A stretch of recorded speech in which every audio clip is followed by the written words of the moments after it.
Hello everyone, welcome to daily analysis of Equivest, a SEBI registered research firm. कल की बात और आज के मार्केट के हाल एपिसोड 51 में आज हम देखेंगे कि निफ्टी और बैंक निफ्टी ने इंट्राडे में किस तरीके से परफॉर्म किया। उसके बाद हम समझेंगे कि उनके कल के लिए कौन से इंपॉर्टेंट लेवल है और हमें किस तरीके का ट्रेड प्लान देखना चाहिए। उसके बाद हम समझेंगे कि आज के दिन में कौन से ऐसे सेक्टर्स हैं जो मार्केट में बुलिश मोमेंटम ला रहे थे और कौन से ऐसे सेक्टर्स हैं जो मार्केट में बेरिश मोमेंटम ला रहे थे। तो चलिए मैं आपको लेके चलता हूँ चार्ट पे।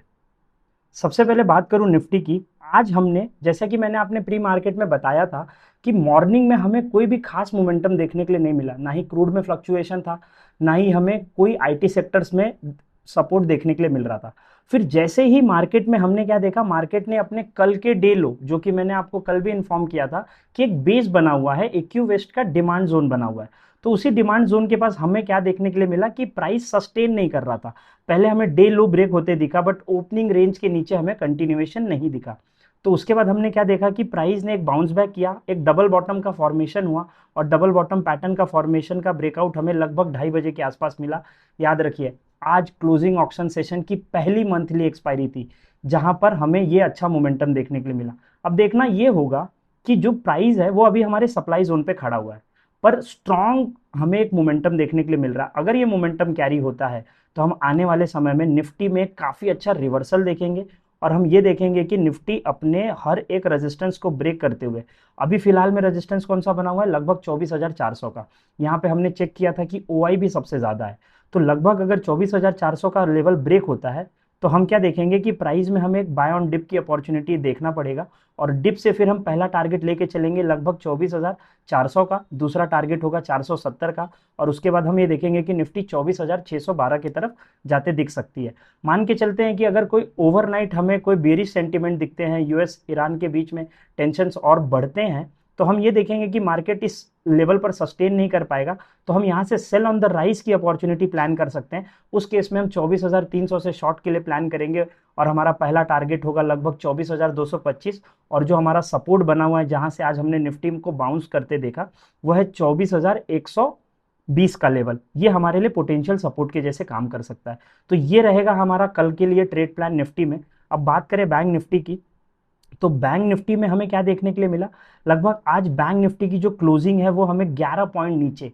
याद है, मैं आपको काफी टाइम से बताते आ रहा हूं कि जैसे ही क्रूड ऑयल के प्राइस में हमें थोड़ा भी गिरावट दिखेगी तो हमें बैंकिंग सेक्टर, क्योंकि इन्फ्लेशन का डर कम होगा, लोगों कंज्यूम ज्यादा करेंगे, बैंकिंग सेक्टर्स को सबसे ज्यादा फायदा होता है इस चीज में। तो बैंकिंग और एनबीएफसी पे आप नजर बनाए रखिए।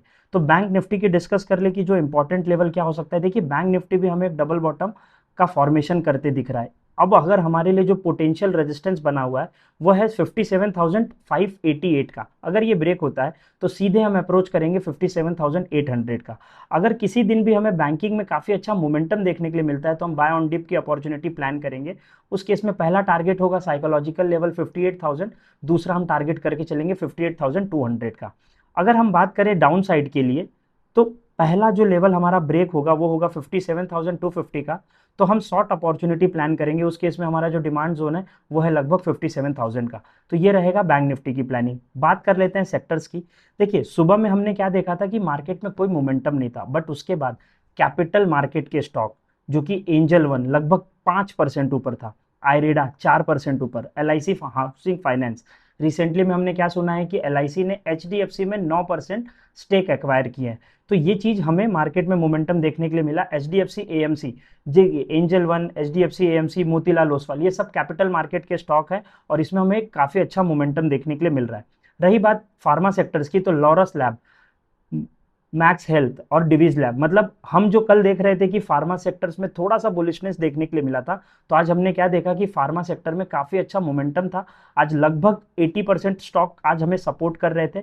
और उसके बाद हमने आईटी में देखा, देखिए एआई स्टॉक्स, कॉप्सी का मार्केट, साउथ कोरिया के मार्केट फॉल होने के बाद हम ये देख रहे हैं कि हमारा आईटी रिकवर कर रहा है। तो अगर आईटी यहां से रिकवर करता है तो हमारे मार्केट को सपोर्ट मिलेगा और बैंकिंग और आईटी निफ्टी को काफी ऊपर लेके जा सकते हैं। तो आज आईटी में अगर हम देखेंगे तो के फिनटेक लगभग 1% ऊपर, ओएफएसएस 1% ऊपर, और पेटीएम में आज 5% की मूव देखने के लिए मिली। फेडरल बैंक, बैंक में मिक्स सेंटीमेंट देखने के लिए मिला। फेडरल बैंक -3% था, यूनियन बैंक लगभग 1% और एयू बैंक 1%। मेटल में आज हमें फॉल देखने के लिए मिला, क्योंकि हम काफ़ी टाइम से देख रहे हैं कि मेटल्स में एक अच्छा मोमेंटम बना हुआ था, तो जिसमें हमने हिंदुस्तान जिंक को 2% और हिंदुस्तान कॉपर को 5% नीचे गिरते देखा। नेशनल एल्यूमिनियम भी लगभग 1%। कंज्यूमर डिस्क्रिशनरी का डिक्सन लगभग 2% ऊपर, केन्स 2.49%। अब हमें ये देखना होगा कि क्या यही सेक्टर्स आगे और सपोर्ट करते हैं मार्केट को, या इनमें सेल ऑफ देखने के लिए मिलता है, या फिर कोई नए सेक्टर इमर्ज होकर के आते रहे। तो ये रहा आज का डेली एनालिसिस। इसी तरीके से आप वीडियो को पसंद आ रहा हो तो लाइक करें, कमेंट करके बताएं एनालिसिस कैसा लगा, चैनल को सब्सक्राइब कर लें और बेल आइकन दबाना मत भूलिएगा। Investments in securities market are subject to market risks. Read all the related documents carefully before investing.